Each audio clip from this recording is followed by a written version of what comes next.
Okay, students, good evening. Hope you all did your exam well. Here we are to discuss polity and governance questions. And before going to that, let me explain about the score calculator. You can visit this website, laex.in, LAEX Pre-Score 2019. So, in this website, if you enter your answers, and it automatically will say what is your total score is after negative marks and everything. So this helps us to analyze and understand what can be the cutoff mark. As of now, I predict the cutoff mark will be around 105 marks, plus or minus 1. And the paper is not very difficult, not very easy. The paper can be said moderate to high moderate. Single answer questions are many this year, but the choices are too close. So in this context, the environment, especially biodiversity related questions, appears to be very tough. And science and technology also appears to be a bit tough. Okay, let's come back to our polity and governance. The first question, in the context of any country, which one of the following would be considered as part of its social capital? So, I discussed it in the class. As per Robert Putnam, the social capital is the trust and confidence based on the secondary relations that exist in the society. What are the primary relations? Family, kinship, these are the primary relations. What are the secondary relationships? Now, friendships, and then community relations. All these are the next relations. To what extent trust and confidence exists in these relations, that becomes the social capital.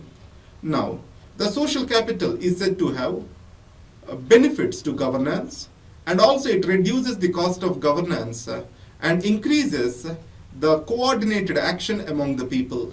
So that's why the answer is D. It is the mutual trust and harmony in the society. And the next question, the 16th question. Which one of the following suggested that the governor should be an eminent person from outside the state and should be a detached figure without intense political links, or should not have taken part in politics in the recent past? This is the exclusive recommendation of Sarkaria Commission. The Sarkaria Commission, it has clearly stated that the governor shall be a neutral constitutional head. So normally, with regard to the misuse of Article 356, the partisan politics of the governor are visible. That's the reason why, to uphold the constitution, governor shall not be involved with the politics. Obviously, if the person is active in politics, and the second, if the person belonging to the same state, he will be anyhow thick and thin with the politics. That's why Sarkaria Commission is the answer over here. And the next, independent regulators, 19th question. Set D I am doing over here. In India, which of the following review the independent regulators? In sectors like telecommunications, insurance, electricity, etc. Now, second ARC made one interesting point. Who is going to regulate the regulators? As of now, there is no institutional setup to regulate the regulators. It is the parliament which does that. So the committees of the parliament, etc., they look into the working of the regulatory agencies. There is no super regulator or regulator of the regulators in India. So that's why committees of the parliament is the answer. Either it is ad hoc or standing committees. Answer is A. With reference to the Constitution of India, consider the following statements. No High Court shall have the jurisdiction to declare any central law to the Constitution to be constitutionally invalid. Now, any central law can be challenged in High Court. So High Court can invalidate the working of that particular law in that particular territory. And it means the statement 1 is wrong. An amendment to the Constitution of India cannot be called into question by the Supreme Court of India. No. Any amendment under judicial review, Supreme Court can question it. So both 1 and 2 statements are wrong according to me. Answer is D. Next is, in the context of the policy, which one of the following would you accept as the most appropriate function of liberty? So liberty's definition is always shall consist of both the dimensions positive and negative liberty. So all the three things, protection against the tyranny of political rulers, absence of restraint, these are all negative dimensions. What liberty shall be, and then they are also part of the definition of the liberty. But what the liberty has to do, it has to give an opportunity for everyone to develop oneself fully. The perspective of rights, liberty clearly talks about complete development. And then, with reference to the Constitution of India, prohibitions or limitations or provisions contained in ordinary laws cannot act as prohibitions or limitations on the constitutional powers under Article 142. It could be in which one of the following.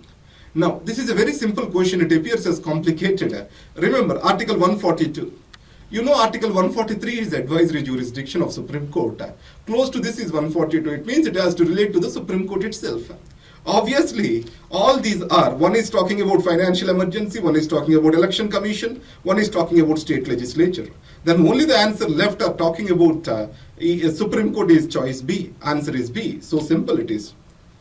And then, with reference to the Legislative Assembly of States in India, consider the following statements.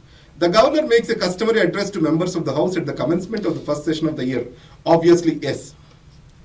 When a state legislature does not have a rule on a particular matter, it follows the Lok Sabha rule on that matter. I am not clear on this, and I did not got any reference on this particular thing. But however, our R&D team gave both 1 and 2 as the answers. But with regard to the second statement, I am not sure. But first statement, yes, it is right. But the second statement, I need to do some homework on that. And 36th question. Which article of the Constitution of India safeguards one right to marry the person of one's choice? So your liberty to marry to your choice, obviously that is Article 21. Article 19 do not talk about freedom of marriage. So Article 25, it is about religion. Article 29, it is about minority rights. Obviously the article which is necessary here is Article 21. Consider the following statements. The 44th Amendment Act to the Constitution of India introduced an article placing the election of the Prime Minister beyond judicial review. So see, 44th Amendment Act, it has come during the Janata government. And Janata government want to reverse whatever the amendments are, constitutional changes made by the Indira Gandhi. So, they did not want to give extraordinary powers to the Prime Ministers. It wants to create checks and balances against the powers of the executive. So, this statement is wrong. The Supreme Court of India struck down the 99th Amendment Act to the Constitution of India as being violative of the independence of judiciary. What is this 99th Amendment Act? That is National Judicial Appointments Commission. NJAC, I think Justice Kehar was the Chief Justice then. He declared it as unconstitutional and void for the reason it violates the independence of judiciary. So judicial appointment shall not be in the hands of the executive. That's how it was interpreted. So answer is B. First statement is wrong, second statement is right. Let's go to the 86th question. It is about impeachment of judges. This year, and many of the tests, I gave this question because with regard to the Chief Justice of India, Mr. Deepak Mishra, and 4 judges coming out and talking, and then opposition wants to introduce a motion for the removal of Deepak Mishra. That's why this question is very much expected. This area is expected. So here you need to understand the Judges Enquiry Act. It has to define, under this it has to define what has to be the incapacity and proved misbehavior. And Judges Enquiry Act, you know, it has come up in 1968. Under this, a motion, if it is introduced in the parliament, it is the chair of the house either to admit it or not. In the case of Deepak Mishra, the Vice President of India, who is the chairman of Rajya Sabha, did not admit it. So, it is the first statement. It cannot be rejected by the House. That is wrong. It is up to the discretion of the Speaker of Lok Sabha or Chairman of Rajya Sabha either to admit or not. That's why first statement is wrong. And the next is, the Constitution of India did not define what constitutes incapacity or proved misbehavior. It is left to the 3 judges committee that is to be constituted. And the details of the process of impeachment of the judges of the Supreme Court, obviously, it is made through Judges Enquiry Act 1968.